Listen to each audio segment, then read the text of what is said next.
is Marco Polo? Marco Polo was born in Venice, Italy, September 15, 1254.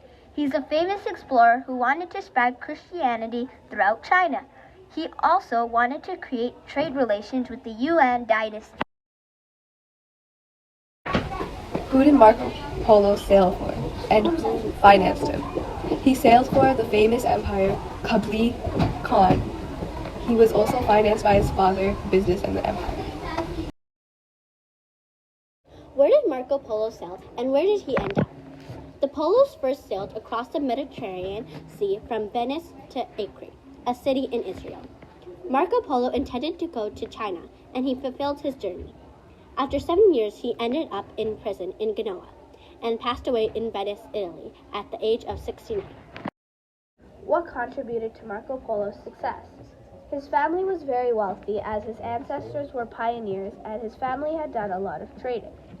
He had also become more famous because of a book he wrote about his explorations.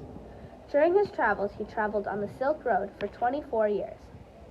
While he was traveling, he succeeded in creating trade relations with China, but it is unclear whether he was able to spread Christianity throughout China. How did the differences between the explorers and indigenous lead into conflict? The explorers believed that each household should be male-dominant, while the First Nations thought that each role in the house should be gender-neutral. The explorers also didn't care for nature and mistreated animals, and the First Nations respected nature and let animals be free. What were the different opinions of the First Nations and explorers? The explorers thought they were better than the First Nations, whereas the First Nations disliked the explorers because they took their land and resources from them. They also spread many deadly diseases.